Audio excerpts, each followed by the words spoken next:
Bismillahirrahmanirrahim. Assalamualaikum warahmatullahi wabarakatuh. Alhamdulillahi wa kafa, wassalatu wassalamu ala nabiyil mustafa wa ala alihi wa ashabihi ahlil wafa. Ashhadu an la ilaha illallah wahdahu la syarika lah, wa ashhadu anna Muhammadan abduhu wa rasuluh. Allahumma salli wa sallim wa barik ala nabiyyina Muhammad wa ala alihi wa ashabihi ajma'in. Qala Allah ta'ala fi kitabihil karim, a'udzu billahi minasy syaithanir rajim. Bismillahirrahmanirrahim.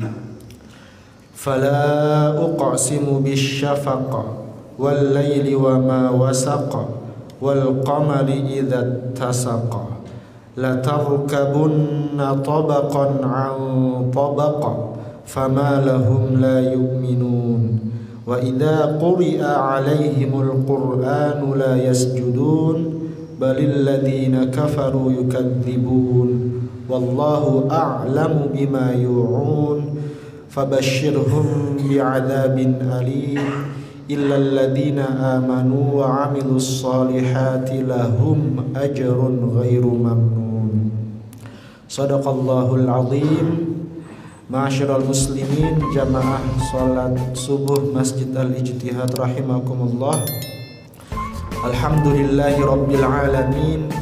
Mengucap syukur kita kehadirat Allah Subhanahu wa taala karena masih diberikan kekuatan dan kesehatan oleh Allah Subhanahu wa taala sehingga kita masih dapat bersama-sama melaksanakan amaliyah salat subuh secara berjamaah. Kemudian kita lanjutkan dengan bersama-sama bertolabul ilmi, menuntut ilmu, menggali atau menyelami kalam ilahi, kitab suci Al-Qur'an, yang pada kesempatan ini kita lanjutkan pembahasan kita pada bagian kedua dari surah Al-Insyiqaq. Salawat dan salam senantiasa tercurah kepada junjungan kita Nabiullah Muhammad sallallahu alaihi wasallam serta para keluarga, para sahabat serta para pengikut-pengikut beliau yang setia mengamalkan sunnah-sunnahnya ila yaumil qiyamah. Ma'asyiral muslimin rahimakumullah. Alhamdulillahi rabbil alamin. Saat ini tepat pada hari ini kita memasuki tanggal ke-1 atau hari pertama di bulan Zulhijjah. Insyaallah beberapa hari ke depan kita akan memasuki hari raya Idul Adha. Nanti ada puasa sebelum nanti kita menyambut hari raya Idul Adha. Di bulan-bulan ini jamaah sekalian termasuk bulan-bulan yang penuh dengan kemuliaan, penuh dengan fadilah dan keutamaan. Maka banyak anjuran untuk kita banyak berbuat kebaikan, kita berpuasa, mengelola hawa nafsu kita. Dan kalau kita lihat salah satu tradisi khususnya ulama-ulama kita terdahulu, ketika mereka melaksanakan ibadah haji itu tidak sebatas menunaikan ibadah haji. Kalau kita lihat tokoh-tokoh Islam di Indonesia saja, itu banyak yang mereka beribadah haji sekaligus juga menuntut ilmu, belajar ke sana. Kiai Dahlan itu 2 atau 3 kali kalau tidak salah beliau sepanjang umur hidupnya naik haji, dan ketika ada diberikan kemampuan untuk bisa melaksanakan ibadah haji, maka beliau sekaligus belajar di Masjidil Haram. Buya Hamka, kemudian kalau kita tarik tokoh-tokoh ulama yang lebih lama, Syekh Nawawi Al-Bantani, Syekh Mahfud At-Tirmasi, Syekh Yasin Al-Fadani, Al-Khatib Minangkabawi, itu semua adalah tokoh-tokoh dari Indonesia yang kemudian ke tanah suci ya untuk beribadah di satu sisi, tapi di sisi lain juga kemudian banyak belajar ya, menggali ilmu-ilmu agama di tempat kelahiran Islam ya di sana. Maka kita bisa mengambil faidah dari sini bahwa ibadah haji ya selain sebagai ritual yang menjalankan rukun Islam yang kelima kita sebagai seorang muslim, itu juga bisa menjadi sarana ya, pembelajaran, sarana pengetahuan kita sebagai seorang muslim. Lebih-lebih untuk saat ini ya, kita dibantu dengan teknologi ya. Tanpa kita ke sana kita masih bisa melihat ya perkembangan bagaimana di tanah suci ya, bagaimana kondisi saudara-saudara kita yang sedang melaksanakan ibadah haji. Maka kemudahan-kemudahan itu bisa kita gunakan untuk meningkatkan kapasitas ya keilmuan, pengetahuan kita, wabil khusus pengetahuan kita dalam belajar agama Islam.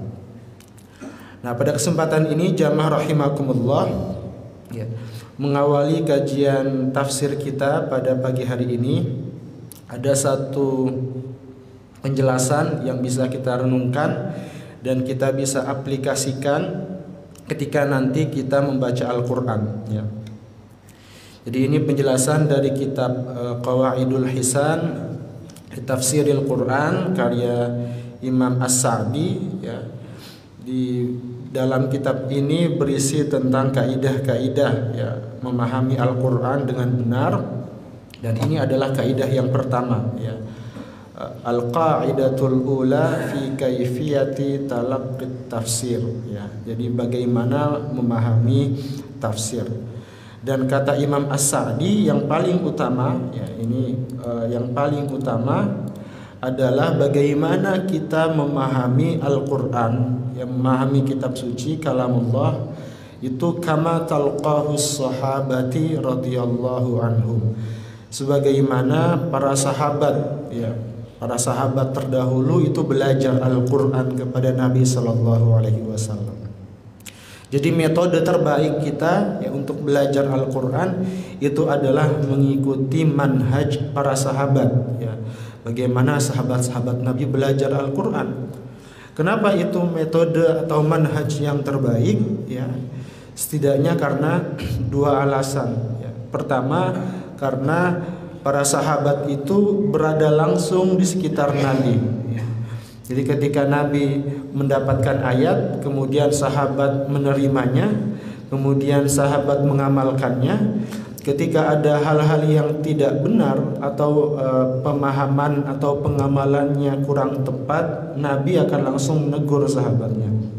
Dan Nabi itu adalah al-mufassirul awal ya, penafsir Al-Quran yang pertama ya. Maka sahabat tentu menjadi barometer kita untuk memahami Al-Quran.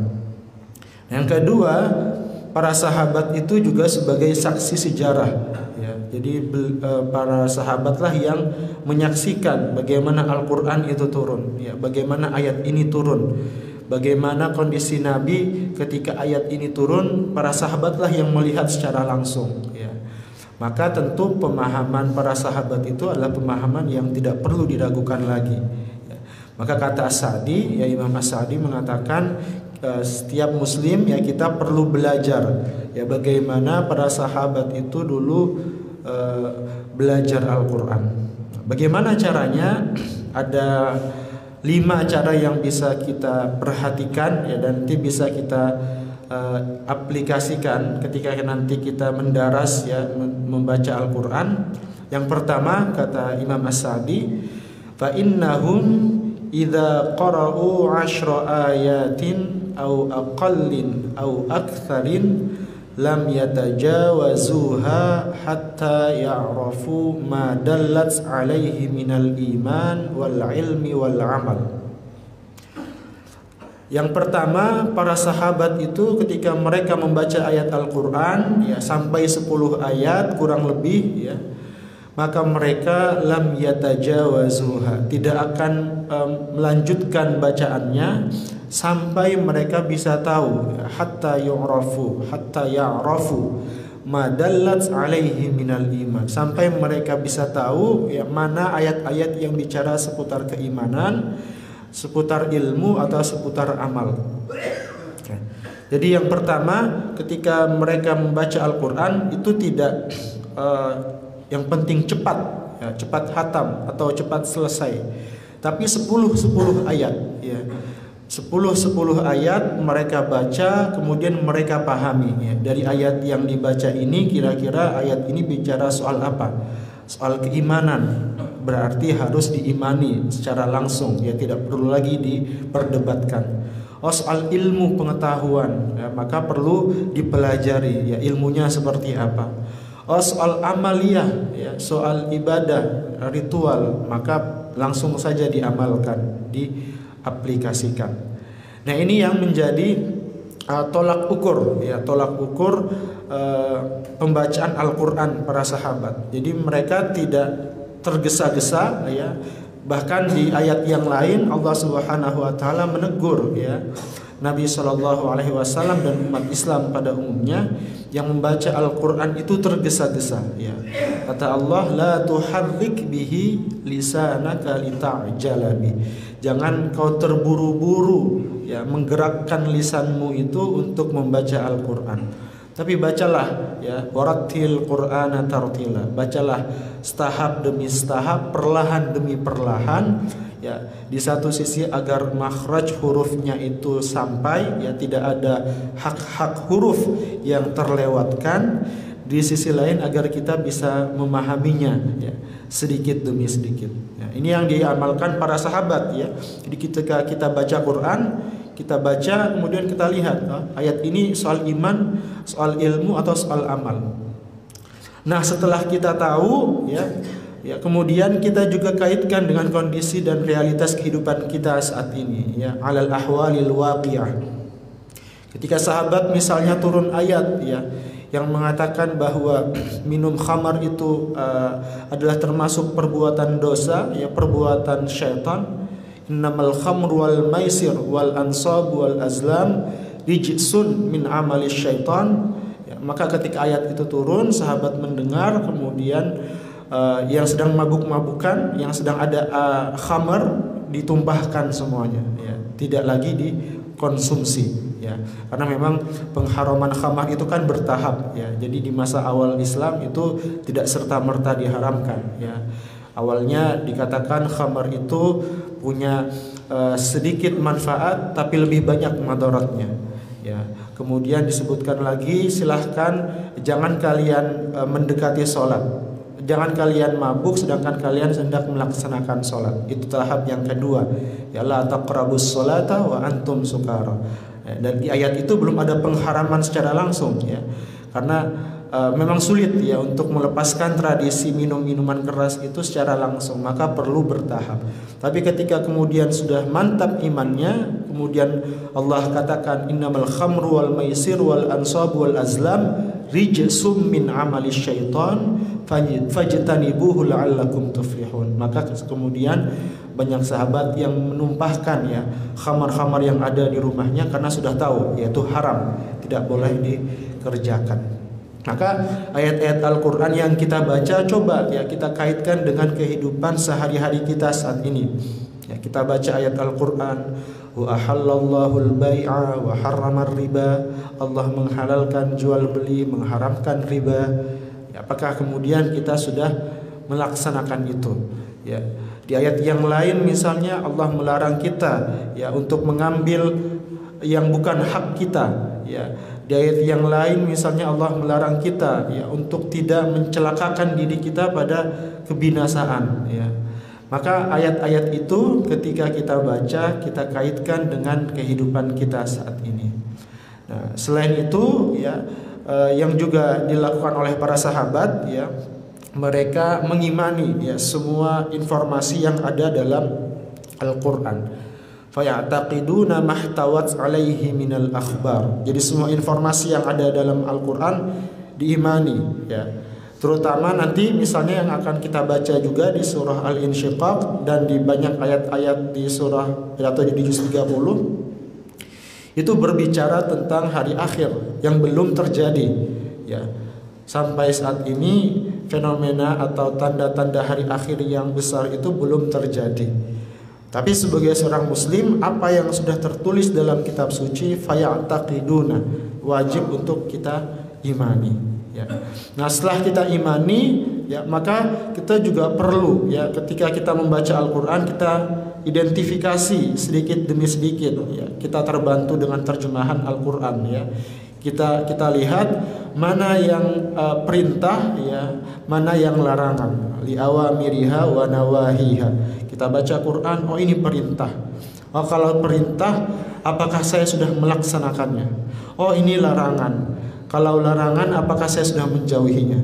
Nah itu pertanyaan-pertanyaan reflektif yang bisa kita tanyakan ketika kita membaca Al-Quran, ya. Maka ketika itu terjadi, maka kita berdialog dengan Al-Quran, ya, al-hiwar ma'al Quran, ya, kita berdialog dengan Al-Quran. Dan itu yang digunakan oleh para sahabat, ya, para ulama-ulama terdahulu ketika membaca Al-Quran, maka mereka mengkoreksi ke dalam, ya, ke dirinya, ya, wa yuhasibuna anfusahum, ya, mereka muhasabah ke dirinya, kira-kira ayat yang dia baca ini, bagian surah yang dia baca ini, hal hum qaimuna biha au mukhillun, apakah ayat-ayatnya itu sudah mereka laksanakan atau justru mereka lalaikan. Nah ini pertanyaannya, ya. Jadi ketika kita baca Quran, silahkan sekaligus kita muhasabah ke dalam diri kita masing-masing, ya. Apakah kita sudah melaksanakannya ataukah tidak, ya. Kalau kita kemudian menggunakan ini, ya, mengamalkan ini sedikit demi sedikit ketika kita membaca Al-Quran, maka insya Allah, ya, akan ada perubahan-perubahan, kita lebih baik lagi, ya, dalam mengamalkan, ya. Puncaknya, ya, para sahabat itu, ya, ketika mereka memahami Al-Quran, puncaknya adalah wa yatakhallaquna bi akhlaqihi wa adabihi. Ya, puncaknya adalah mereka berakhlak dengan Al-Quran. Nah itu tingkat tertinggi, ya. Ketika kita bisa belajar Al-Quran, kemudian akhlak kita pun mencerminkan nilai-nilai Qurani, ya.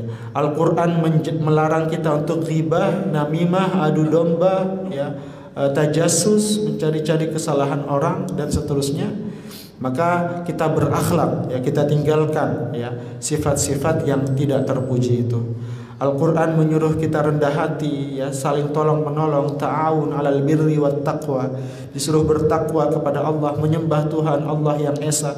Maka kita laksanakan itu. Maka itu menjadi akhlak, ya, etika luhur dalam keseharian kita, ya, dan itu yang dicontohkan oleh Nabi Shallallahu Alaihi Wasallam. Ketika Sayyidah Aisyah ditanya oleh para sahabat bagaimana akhlaknya Nabi, maka beliau mengatakan kana khuluquhul Quran. Akhlak Nabi itu ya Al-Quran, ya. Jadi ibaratnya Nabi itu adalah Al-Quran yang berjalan, the living Quran, Al-Quran yang hidup, ya. Artinya nilai-nilai Quran itu terimplementasi, terrealisasikan dalam pribadi Nabi Shallallahu Alaihi Wasallam. Nah ini yang menjadi PR sekaligus renungan bagi kita dalam kita membaca Al-Quran nantinya ke depan, ya, ketika kita mengkaji, ya, setiap Sabtu subuh ini misalnya ada ayat-ayat yang kita baca bersama, kita pahami, kemudian kita tanyakan, ya, muhasabah pada diri kita, ya, apakah ayat ini sudah kita laksanakan, sudah kita imani, ya, sudah kita amalkan dalam kehidupan sehari-hari ataukah belum, ya. Istafti qalbak, ya, kalau kata Imam Ali karramallahu wajhah, ya, tanyakan, ya, pada hati nurani kita. Nah, ma'asyiral muslimin rahimakumullah, ya, kita masuk coba sedikit memahami, ya, beberapa ayat dari surah Al-Insyiqaq, ya, ayat-ayat terakhir dari surah Al-Insyiqaq yang tadi kita sudah baca di muqaddimah, ya, ayatnya, ya, fala uqsimu bisyafaq, ya, maka tidaklah aku Allah Subhanahu wa taala bersumpah demi, ya, tanda merah, warna merah di langit, ya. Asy-syafaq itu rona merah, ya, atau warna merah di langit ketika matahari terbenam. Ketika matahari terbenam itu masih ada guratan merah, ya. Anak-anak senja, anak-anak muda yang biasanya suka melihat senja di sore hari ya, jauh-jauh ke atas gunung atau ke tepi pantai itu akan melihat ya. Atau kita misalnya main ke Derawan atau ke Maratua ya, itu di tepi pantai akan kelihatan dengan jelas ya, ketika matahari terbenam ya, kemudian ada guratan warna-warna merahnya, itu namanya syafaq ya. Nah, dari ketika itulah kemudian ya pergantian hari ya dalam kalender Qamariyah atau Hijriyah itu terjadi ya.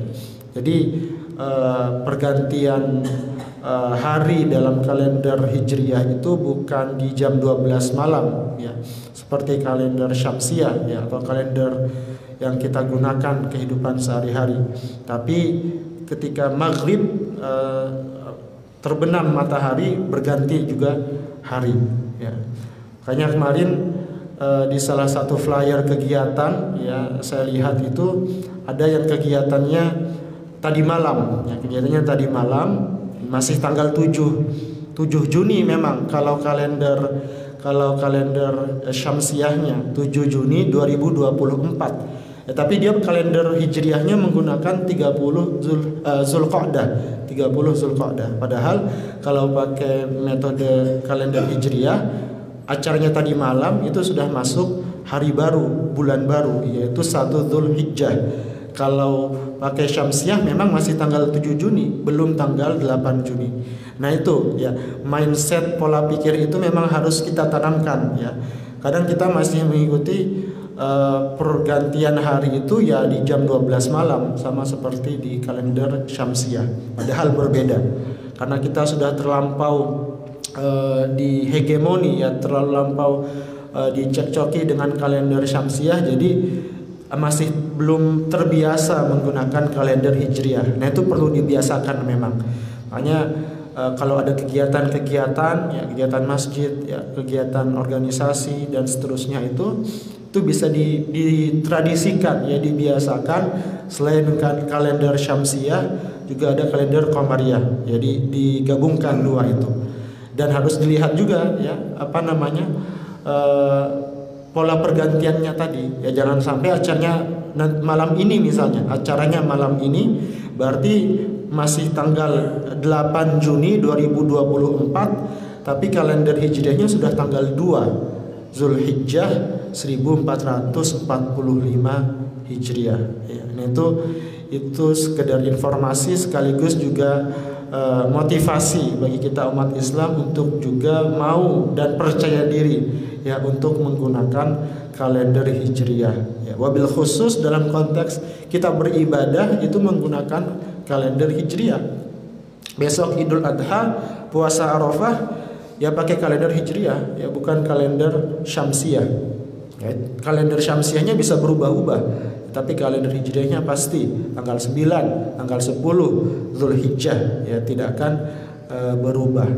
Nah, ini salah satu pengetahuan, dan sekaligus Allah Subhanahu wa taala ingin memberikan kita informasi ya di ayat ini yang menegaskan kita bahwa asy-syafaq ya, warna merah di tepi langit itu sebagai tanda-tanda kekuasaan Allah. Maka kita perlu melihat tanda-tanda itu, dan tanda-tanda alam ya, dalam banyak hal itu bisa membantu kita, dan memang menjadi syarat ya, menjadi prasyarat untuk kita bisa beribadah. Seperti yang saya katakan tadi ya, puasa di bulan suci Ramadan ya, kemudian puasa Arafah di bulan Zulhijjah, itu semua berkaitan dengan waktu, dan waktunya itu bisa kita ketahui dengan melihat ya eksistensi bulan atau hilal pada saat itu ya. Nanti perbedaan pendapat apakah wujudul hilal, imkanul hilal atau imkanul ru'yah ya, itu perbedaan pendapat, tapi pada dasarnya semuanya berpatokan pada bulan ya. Ketika matahari terbenam, disitulah kemudian dilihat ya, apakah hilal itu sudah eksis, sudah ada ataukah belum ya. Ketika matahari terbenam, syafaq, warna merah itu sudah mulai terlihat. Nah, di situ kemudian mulai muncul bulan ya kan. Nah, ketika muncul bulan itu, disitulah kemudian para ulama melihat apakah bulan ini sudah membawa bulan baru ataukah belum ya. Bagi saudara-saudara kita yang menganut wujudul hilal, ketika sudah eksis, ya sudah muncul 0 sekian derajat, ya, itu sudah wujud hilalnya, maka sudah masuk bulan baru. Tapi bagi yang lain tidak cukup wujudnya saja, tapi juga imkanur ru'yah, mungkin tidak dilihat, ya. Kalau masih 0 sekian derajat, menurut mereka mustahil untuk bisa dilihat dengan mata. Maka kemudian masuklah perbedaan, kadang perbedaan hari, ya. Itu bagian dari ijtihad, ya, perbedaan para ulama yang seharusnya kita sudah bisa menyikapinya dengan dewasa, ya, tidak perlu bertengkar satu sama lain terkait dengan perbedaan itu, ya. Dan alhamdulillah insyaallah untuk tahun ini, ya, Zulhijjah, ya, Idul Adha kita bisa serempak, ya, bisa sama-sama di Indonesia. Nah, itu Allah Subhanahu wa taala kembali lagi di ayat ini bersumpah, ya, demi rona merah di tepi langit, wal laili wa ma wasaq, demi malam, ya, di mana malam itu mengumpulkan semuanya. Wal qamari idza tasaq, dan demi bulan apabila telah purnama, ya. Jadi bulan apabila telah utuh, ya, di pertengahan bulan itu ketika sudah utuh itu kita akan lihat, ya, di malam 15 itu kita akan lihat bulan itu full, ya, bulan itu full cahayanya, wujudnya, dan indah kelihatannya. Nah, itu semua adalah tanda-tanda kebesaran Allah, di mana Allah Subhanahu wa taala di dalam ayat ini bersumpah. Jadi Allah bersumpah pada 3 hal, ya. Pertama, warna merah di tepi langit, kemudian yang kedua malam, kemudian yang ketiga bulan. 3 hal ini Allah Subhanahu wa taala bersumpah. Nah, setelah sumpahnya Allah Subhanahu wa taala, ya, pada 3 fenomena alam tersebut, di ayat ke-19 Allah Subhanahu wa taala memberikan substansi dari sumpahnya, ya. Jadi kemarin kita sudah sempat belajar sedikit, ya, al-qasam, ya, sumpah di dalam Al-Qur'an itu menunjukkan bahwa ada satu hal penting atau urgen yang ingin Allah sampaikan, ya. Di dalam tafsirnya Syekh Al-Utsaimin itu ada pandangan, ada pertanyaan, ya. Ketika Allah Subhanahu wa taala, mengapa, ya, ada pertanyaan mengapa Allah Subhanahu wa taala bersumpah, padahal kita tahu bahwa apa yang disampaikan oleh Allah itu pasti benar, ya, tidak mungkin ada yang bohong. Sedangkan salah satu fungsi sumpah itu adalah untuk meyakinkan pendengar bahwa kita tidak berbohong, ya. Makanya biasanya sumpah itu dilakukan pada prosesi-prosesi sakral atau hal-hal yang urgen, ya. Misalnya sumpah saya tidak membunuh si fulan, misalnya, yaitu kita bersumpah demi nama Allah, ya. Kalau yang sekarang misalnya para pejabat itu sebelum mereka menjabat mereka bersumpah, ya, di hadapan Allah, di atas Quran, ya, di atas kitab suci Al-Quran. Walaupun itu pernah dikritik oleh Buya Hamka, ya, bahwa tidak perlu, kata Buya Hamka, sumpah-sumpah di atas Al-Quran seperti itu, ya. Itu berasal dari tradisi atau konsep dari saudara-saudara kita yang beragama lain yang kemudian coba dipaksakan untuk diakomodasi dalam tradisi Islam. Tidak perlu, ya. Sumpah kita langsung, ya, ketika kita menjabat, ya, ketika kita mengambil satu posisi, maka pada saat itu juga Allah Subhanahu wa taala melihat, ya, bagaimana, ya, perlakuan kita, bagaimana pekerjaan kita, semuanya akan dinilai langsung oleh Allah, ya. Jadi pertanggungjawaban kita itu sebenarnya langsung kepada Allah, ya. Bukan kepada rakyat atau kepada masyarakat, ya. Pertanggungjawaban kita langsung kepada Allah. Ketika kita menciderai, ya, kita tidak menunaikan amanah kita kepada masyarakat, ya, kepada umat, maka Allah Subhanahu wa taala lah yang akan menghisab dan kita akan mempertanggungjawabkan semuanya, ya. Maka sumpah itu sebenarnya, ya, apa yang terjadi saat ini itu hanya formalitas saja, ya. Karena kebanyakan orang yang bersumpah pun, ya, sebulan kemudian sudah masuk KPK misalnya. Jadi sumpah itu hanya formalitas, ya. Kalau kita sudah meyakini ya, bahwa sumpah kita itu sudah diambil oleh Allah bahkan sebelum kita lahir. Ya, di surah Al-A'raf itu dijelaskan ya, sebelum kita lahir umat manusia seluruhnya itu diberikan persaksian ya, alastu bi rabbikum, ya, bukankah aku ini Tuhanmu ya, bukankah aku ini Tuhanmu, kata Allah, qalu bala syahidna. Maka kita semua menjawab, iya ya Allah, kami bersaksi bahwa Engkau adalah Tuhan kami. Ini itu adalah sumpah kita. Ketika kita di dunia, ya kita tinggal melaksanakan saja dalam kehidupan sehari-hari. Apakah sumpah kita itu kita laksanakan ataukah justru kita tinggalkan? Ya, di masjid mungkin sumpah kita laksanakan, ya kita sholat 5 kali sehari. Tapi ketika kita keluar dari masjid, di rumah, di tempat kerja, di lingkungan sekitar, nah bisa jadi sumpah kita langgar. Ya, di dalam sholat kita sudah bersumpah, inni wajjahtu wajhiya lilladzi fataras samawati wal ardi hanifan musliman. Kita bersumpah ya bahwa hidupku matiku hanya untuk Allah, kita hadapkan wajah kita kepada Allah. Tapi dalam kehidupan di luar ibadah kemudian justru kita menjauh dari Allah. Ya, maka sumpah kita perlu dipertanyakan. Tapi kalau sudah Allah Subhanahu wa taala bersumpah, maka itu berarti ada satu hal yang penting ya, yang ingin disampaikan oleh Allah. Nah, hal yang penting itu di ayat berikutnya sampai dengan selesai ya. Kata Allah, la tarkabunna tabaqan an tabaq. Ya, sungguh ya kalian semua itu akan melalui setahap demi setahap. Tabaqan an tabaq, itu setahap demi setahap, setingkat atau setingkat. Fama lahum la yu'minun. Maka mengapa ya kalian tidak beriman juga? Wa idza quri'a 'alaihimul qur'anu la yasjudun, dan apabila Al-Qur'an itu dibacakan kepada mereka tidak mau sujud ya.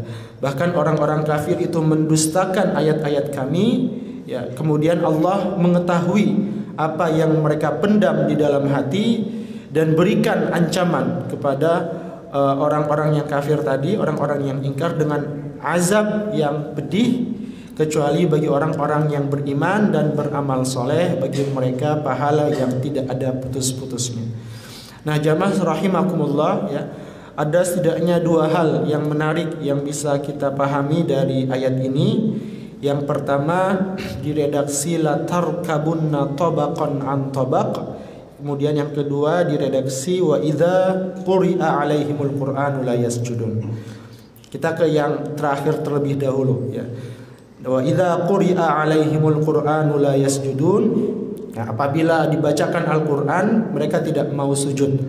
Ini sebenarnya simbol ya. Di orang-orang kafir, orang-orang yang ingkar, ketika dibacakan Al-Qur'an mereka tidak mau tunduk patuh, la yasjudun ya. Sujud di sini bukan sebatas sujud fisik ya, tapi ketundukan hati kita untuk patuh pada apa yang diperintahkan Allah. Ya, tadi ya ketika kita baca Al-Qur'an kita tanyakan, kalau ini perintah, apakah perintahnya sudah kita laksanakan? Kalau ini larangan, apakah sudah kita tinggalkan? Nah, orang-orang yang ingkar ketika dibacakan Al-Qur'an mereka tidak mau sujud ya. Justru mereka ingkar ya. Iblis ya, itu dosa terbesarnya itu adalah karena mereka ingkar ya, tidak mau sujud kepada Adam ya, sujud dalam konteks penghormatan karena merasa lebih baik daripada Adam ya. Wa idz qulna lil malaikati isjudu li Adam fasajadu illa iblis ya. Semua disuruh bersujud, semua sujud kepada Adam illa iblis, kecuali iblis. Maka di dunia ini ya, orang-orang yang tidak mau sama sekali ya merendahkan dirinya di hadapan Allah dengan simbol ya, menaruh kepalanya yang mulia ini dengan segala macam pikirannya. Ada yang sudah S1, S2, S3, bahkan profesor, guru besar. Kepala ini simbol intelektualitas manusia, tidak mau sujud patuh di hadapan Tuhan ya, menghadap Allah Subhanahu wa taala, memahami, meyakini bahwa seluruh kepintaran kita, pemahaman kita itu tidak ada apa-apanya dibandingkan dengan pengetahuan Allah. Wa idza quri'a 'alaihimul qur'an la yasjudun. Di ayat yang lain ya, di surah Al-A'raf juga, di akhir surah Al-A'raf, wa idza quri'al qur'an fastami'u lah wa ansitu la'allakum turhamun. Bagi orang yang beriman, ketika dibacakan Al-Quran maka dia akan mendengarkan, fa ansitu lahu, dia akan mendengarkan, diam, menyimak bacaan Al-Quran. Tapi bagi orang-orang kafir, orang-orang yang ingkar, ketika dibacakan Al-Quran maka mereka justru tidak mau tunduk, ya, tidak mau sujud patuh pada ketetapan Allah. Nah, jamaah rahimakumullah, di ayat ini juga, ya, wa idza quri'a 'alaihimul qur'anu la yasjudun, menurut para ulama, ya, ayat ini merupakan salah satu ayat sajdah, ya. Jadi ada 15 ayat sajdah di dalam Al-Qur'an. Salah duanya di juz 30 itu ada di surah Al-Insyiqaq di ayat ini, dan nanti kita temukan juga di surah Al-Alaq, di akhir surah Al-Alaq, kalla la tuti'hu wasjud waqtarib, ya. Nah, jadi ada 15 ayat sajdah. Nah, menurut para ulama, khususnya dalam mazhab Syafi'i, membaca ayat-ayat sajdah itu disunnahkan, ya, untuk kita kemudian bersujud tilawah. Ya, ini memang nanti ada perbedaan pendapat, ya. Nah, secara umum disunnahkan karena nanti kita akan lihat, ya, riwayat hadis Nabi terkait dengan surah ini dari Abu Hurairah. Abu Hurairah pernah mengatakan bahwa ketika beliau membaca surah ini, ya, ketika beliau sampai pada bacaan surah Al-Insyiqaq, membaca surah Al-Insyiqaq, kemudian beliau sujud, ya. Kemudian apa yang dilakukan oleh Abu Hurairah ini mencontoh Nabi, karena Nabi juga ketika membaca surah Al-Insyiqaq ini kemudian beliau sujud dan membaca sajada wajhi lilladzi khalaqahu wa sawwarahu wa syaqqa sam'ahu wa basarahu bihaulihi wa quwwatihi. Itu bacaan sujud tilawah, ya. Nah, jadi memang menurut mazhab Syafi'i sujud sajdah atau sujud tilawah ketika membaca ayat-ayat sajdah itu disunnahkan, ya. Nah, dalam mazhab Imam Abu Hanifah, ya, kalau kita baca di tafsirnya Syekh Al-Utsaimin ini, ya, mazhab Imam Abu Hanifah itu justru mewajibkan, ya. Dan itu yang dipilih oleh Syekhul Islam Ibnu Taimiyah rahimahullah, memilih bahwa ketika ada ayat sajdah itu diwajibkan untuk melaksanakan sujud tilawah.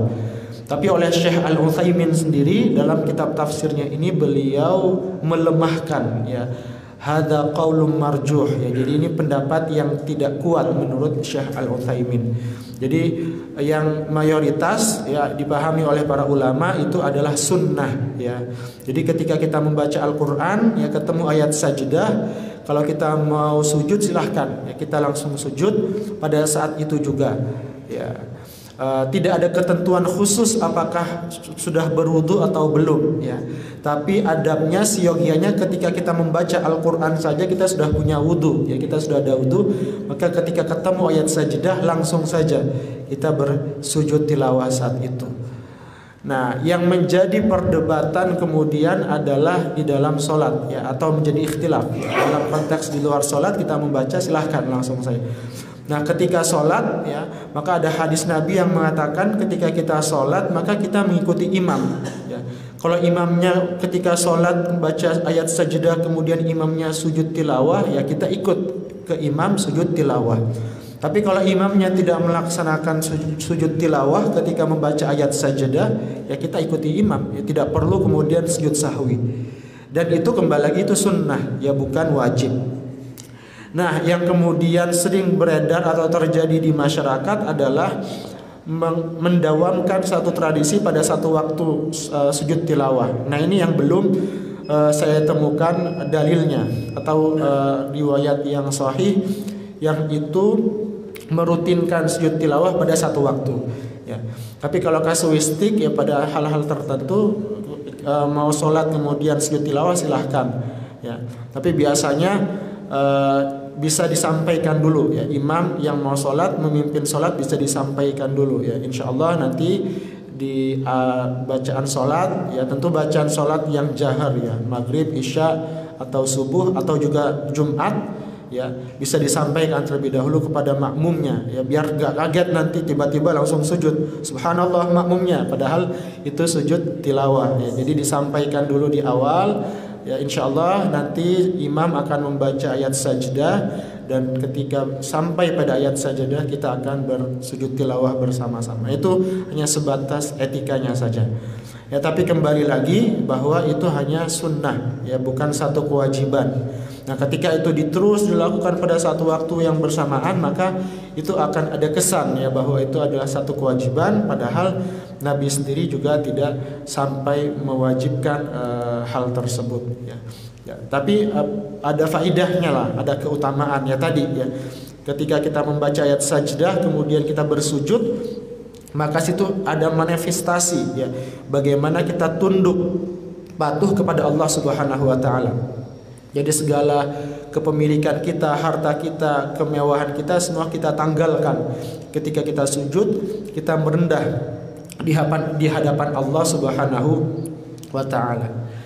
Nah, jamaah sekalian rahimakumullah, itu tadi yang ayat wa idza quri'a alaihimul Qur'an la yasjudun. Ya, di situ ada hukum ya, ada ayat sajdah. Silahkan ya berjamaah sekalian nanti misalnya mudarasah baca Al-Qur'an di rumah, kemudian ada ayat-ayat sajdah.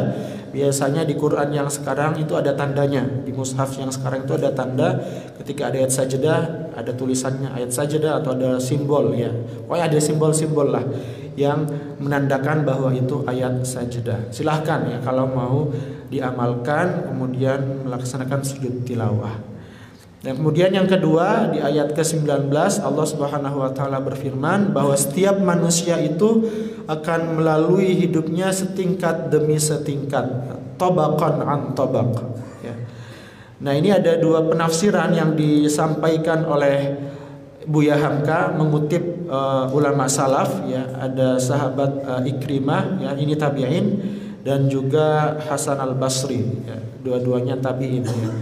Jadi yang pertama menurut Ikrimah itu beliau menafsirkan kata tabaqan an tabaq, setahap demi setahap, itu seperti fase kehidupan manusia ya. Dari lahir ke dunia ya, kita menyusui, kemudian kita remaja, jadi dewasa, jadi tua, menopause, sampai akhirnya kita meninggal. Jadi kehidupan manusia itu maksudnya tabaqan an tabaq tadi ya. Ya, dari mulai kita lahir kita tidak berdaya, tidak bisa apa-apa, sampai kita kaya, sampai kita dikdaya, merasa berkuasa terhadap dunia, nanti kita kembali lemah, tak berdaya, kemudian menghadap Sang Pencipta. Yaitu jadi siklus kehidupan tabaqan an tabaq. Ya. Kalau kita kaitkan dengan ayat sebelumnya di surah Al-Insyiqaq ya, Allah sudah memanggil kita manusia, ya ayyuhal insan innaka kadihun ila rabbika kadhan famulaqi. Wahai manusia, engkau sungguh sudah terlampau bekerja keras ya. Maka ingatlah bahwa kalian semua akan kembali kepada Allah Subhanahu wa taala.